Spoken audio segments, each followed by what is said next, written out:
Sa lahat ng ating mga kapatid na nakikinig sa pagkakataong ito, sa lahat po ng ating mga kaibigan at mga kababayan, sumusubaybay sa pamahayag ito ng Iglesia ng sa Buhay Cristo Jesus, papayapanawa ang sumating lahat. Sa panguna ng ating minamahal na kapatid, Camilo M. Santiago, Senior, ang punong lingkod ng Iglesia ng sa Buhay Cristo Jesus. Ako po si Brother Randy Santiago, na sa inyo po ay maglilingkod para sa bahagi ito ng ating pagtalakay ngayong linggong ito. Ganito po ang ating paksangdiwa na ating tatalakayin. Ang kapisanan ng Diyos na tinatawag na mga Diyos, sila ang mga anak ng kataas-taasan ayon sa Biblia. Ayon po sa Biblia, may mga anak ng kataas-taasan. Yan po ang tinatawag na kapisanan ng Diyos. At ang kapisanan ng Diyos, tinatawag po ng mga Diyos. Paano po ipinakilala ng ating Panginoong Kristo sa mga taong tinawag na mga Diyos? Meron pong iisang Diyos na Ama na manlalala. Meron po namang bugtong na anak ng Diyos na nasa uring Diyos. At meron din pong tinatawag na mga Diyos sa langit at mga tinatawag na mga Diyos sa lupa. Bakit po tinatawag na mga Diyos? Sa aklat ng Juan 10:34 hanggang 35, ganito ang maliwanag na pahayag ng ating Panginoong Kristo. Sinagot sila ni Jesus, "Hindi baga nasusulat sa inyong kautusan aking sinabi, kayo'y mga Diyos? Kung tinawag niyang mga Diyos, yaong mga dinatnan ng salita ng Diyos, at hindi mangyayaring sirain ang kasulatan." Ang ating Panginoong Kristo ang nagpatotoo na tinawag na mga Diyos ang mga taong dinatnan ng salita ng Diyos. Bakit po tinawag ng mga Diyos ang mga taong dinatnan ng salita ng Diyos? Sapagkat ang mga tao pong dinatnan ng salita ng Diyos, dumating sa kanila ang kapangyarihan at Espiritu Santo. Sapagkat ang Diyos ay makapangyarihan at ang kanyang salita ay makapangyarihan na tulad ng nagsalita. Kaya yung mga tao pong dinatnan ng salita ng Diyos, tinatawag din namang mga Diyos sapagkat nagtaglay po sila ng kapangyarihan at ng Espiritu Santo. Pinatunayan po yan ni Apostol Pablo sa aklat ng unang Tesalonica 1 at ang talata 5. Kung paano ang aming ebanghelyo ay hindi dumating sa inyo sa salita lamang, kundi sa kapangyarihan din naman at sa Espiritu Santo at sa lubos na katiwasayan, na gaya ng inyong nalalaman kung anong pagkatao namin ang aming ipinakita sa inyo dahil sa inyo. Ano po ang kapansin-pansin sa talata na ating binasa? Ang ebanghelyo po o mabuting balita ng ating Panginoong Diyos ay hindi lamang dumating sa inyo sa salita. Makatid yung salita na dumating, bakit po nagkaroon ng pambihirang katangian ang mga taong dinatnan? Sapagkat dumating hindi lamang ang salita, kundi yung kapangyarihan ng salita. At yan nga po ang kapangyarihan ng Espiritu Santo. Sa mga tuwid, kaya po tinawag ng mga Diyos ang mga taong dinatnan ng salita ng Diyos sapagkat dumating po yung kapangyarihan. At yung kapangyarihan yun ang kapangyarihan ng Espiritu Santo. May isang talata po ng Biblia na mababasa po natin sa aklat ng Gawa. Ay ganito po ang nakasulat, 1:8. Dapat tanggapin ninyo ang kapangyarihan pagdating sa inyo ng Espiritu Santo. Makatwid, yung pong salitang dumating, buhat ng ipinangako ng Diyos, ang taglay po ng kapangyarihan, yung pagtanggap ng kapangyarihan, pagdating ng Espiritu Santo. Kaya, hindi maaaring sirain ang kasulatan na ang taong dinatnan ng salita ng Diyos, dumating po sa kanila ang kapangyarihan ng Espiritu Santo na nagmumula sa Diyos. Kaya tinatawag din namang mga Diyos sa pamamagitan po ng ating Panginoong Jesucristo, 1:17 na aklat ng Juan. Sapagkat ibinigay sa pamamagitan ni Moises ang kautusan, Ang biyaya at ang katotohanan ay nagsidating sa pamamagitan ni Hesus Kristo. Kaya, ang ating Panginoong Kristo, ang siya'y dumating, tinanggap po natin ang kapangyarihan ng Espiritu Santo. Kaya, ang Diyos na makapangyarihan sa lahat, ay ipinararating po niya ang kanyang salita. Ang kanyang salita po ay ang ating Panginoong Hesus Kristo. Uno-uno po ang aklat ng Juan. Siya po ang berbo ng Diyos. Ganito po ang ating matitiyak. Nang pasigula siya ang berbo at ang berbo ay suma sa Diyos at ang berbo ay Diyos. Ang Diyos na nagsalita ay makapangyarihang Diyos at ang salita na kanyang sinalita ay makapangyarihan kaya tinatawag na berbo ng Diyos. At yung taong dinatnan ng kapangyarihan tinatawag din namang mga Diyos. Hindi po dumami ang Diyos na manlalala. Ang dumami po ay ang tinatawag na mga Diyos na dinatnan ng kapangyarihan ng salita.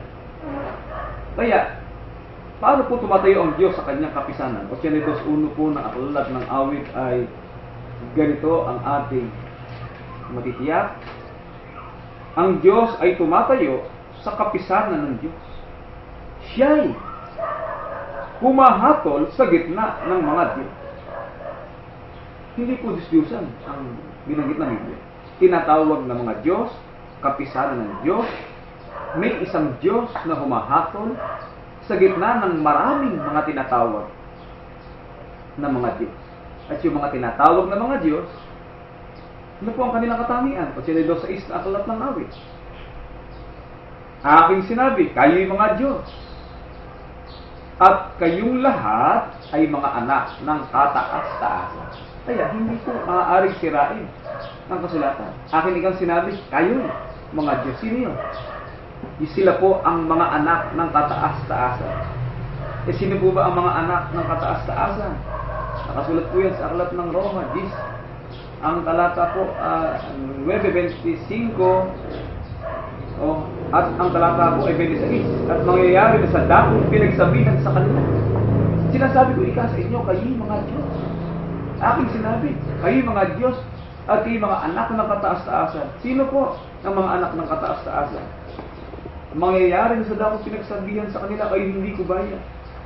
Diyan sila tatawagin mga anak ng Diyos sa buhay. Kaya ito pong mga anak ng Diyos sa buhay, ito po ang mga mananampalatayang Kristiyano na nagkakapisan sa kapisanan ng Diyos. Bakit po nagkakapisan? Ang salita po nagkakapisan, nagkakatipon. Gawa 27. At ang kanila pong pagkakatipon tuwing linggo. Unang araw ng sanlinggo o araw po ng linggo, 20 talatang 7, patunay po ni Apostol Pablo. At ng unang araw ng sanlinggo, nang kami nagkakapisan. Kaya yung kapisanan ng Diyos, gawain ng mga anak ng Diyos sa buhay na nagkakapisan. Paano po nagkakapisan? Bakit nagkakapisan? Upang pagputol-putulin ang tinapay. Upang mag-aral ng salita ng Diyos. Ang tinapay po na tinutukoy, ang salita na lumalabas sa kanyang bibig. Ang mga aral ng pananampalataya na dumarating sa mga nagkakapisan, sa mga nagkakatipon. Kaya ito pong pagkakatipon, hindi ito pinababayaan ng mga tunay na Kristiyano sapagkat ang Diyos ay humahatol sa panahon ng pagkakapisan o pagkakatipon ng mga kapatid. 10:25, Diyos ang siyang pinaglilingkuran. Na aklat po ng Ebreo, basahin po natin, huwag nating pabayaan ang ating pagkakatipon o pagkakapisan. Nagaya ng ugali ng iba, kundi mag-aralan sa isa't isa, at lalo na kung inyong namamalas na nalapit na ang araw. Bakit po napakahalaga ng pagkakatipon, kaya hindi ito dapat pabayaan? Mateo 18, talatang 20, ganito ang ating matitiyak. Sapagkat kung saan nagkakatipon, nagkakapisan ang 2 o 3 sa aking pangalan, naroon ako sa gitna nila.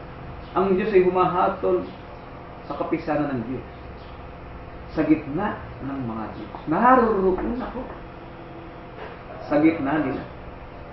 Kaya ang Espiritu ng kapangyarihan, ang kapangyarihan ng Espiritu Santo at ang kapangyarihan ng katiwasayan, kapayapaan, tinatawag na blessings of God o mga pagpapala ng Diyos, pag-iingat ng Panginoon, sa kanyang pagkapatawad, kanyang pagkupo at kanyang pangangalaga sa kanyang bayan na mamahay at namumuhay na may katiwasayan. Hindi dahil sa mga bagay sa mga buhay na ito, kundi dahil sa taglay na pag-asa ng mga kapatid na ang nagsitanggap kay Kristo ay nagkaroon po ng karapatang maging mga anak ng Diyos sa buhay o mga anak ng kataas-taasan. Unang Juan 1:12 ng 13, at dapat ang lahat ng sa kanila nagsitanggap, tinanggap mo yung salita, pinagkalooban niyan sila ng karapatang maging mga anak ng Diyos. Sa mga bagay, ang mga nagsisampalataya sa kanyang pangalan, na mga pinanganak hindi sa dugo, ni sa kalooban ng laman, ni sa kalooban ng tao, kundi ng Diyos. Napakahalaga po ng makabahagi sa mga anak ng kataas-taasan, sapagkat pinagkalooban sila ng karapatang tawagin mga anak ng Diyos. Sapagkat tinanggap po nila ang salita, dumating sa kanila ang salita. Kaya tinatawag din naman silang mga Diyos, mga anak ng kataas-taasang Diyos. 82:6 na aklat ng awit ay ganito po ang ating masisiguro, mga kababayan. Aking sinabi kayo mga Diyos, kayong lahat ay mga anak ng kataas-taasan. Mga kapatid, sa buhay pong ito, maging anak ka lang ni Mayor, maging anak ka lang ni Governor, o maging anak ka ng Presidente, parang naiba na ang iyong katangian. Gaano pa kaya na maging mga anak ng kataas-taasan na nagkaroon ng karapatang tawagin sa kanyang mahalagang pangalan, sa pangalan ng Diyos sa buhay, sa pangalan ng kataas-taasang Diyos. Pagkatapos ng lahat, mga kapatid, ang mga anak ng kataas-taasan ay pinangakuan niya ng buhay na wala hanggan. 2:25 na aklat ng unang Juan. At ito ang pangako na kanyang ipinangako sa atin ang buhay na walang hanggan. Ang Diyos ay nananatili na walang kamatayan. Ang ating Panginoon Kristo na nabuhay na maguli mula sa kamatayan. At taglay niya ang kanyang sariling buhay at ibibigay niya sa kanyang mga kapatid, sa kanyang mga anak, sa kanyang mga lingkod. Ang mga anghel ay nabubuhay magpakailan pa man.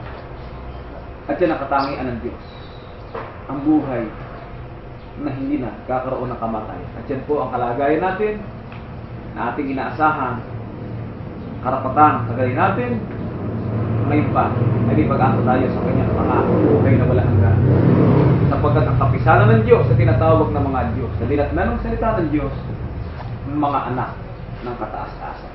Hanggang dito po, mga minamahal na mga kapatid, mga kababayan, kapayapanawa ako sa ating lahat. Huwag po nating pabayaan na mawala sa atin ang karapatang ito, ang karapatang tawagin mga anak ng Diyos sa buhay. At ang karapatang tawagin mga anak ng Diyos sa buhay, sila po ang sangbahayan ng Diyos sa buhay, bahay ng Diyos sa buhay, iglesia ng Diyos sa buhay, sapagkat sila'y kay Kristo Jesus na tumanggap ng salita na makapangyarihang mula sa Diyos na makapangyarihan, na dumating ang kapangyarihan ng Espiritu Santo sa mga tinatawag na mga Diyos o mga anak ng kataas-taas.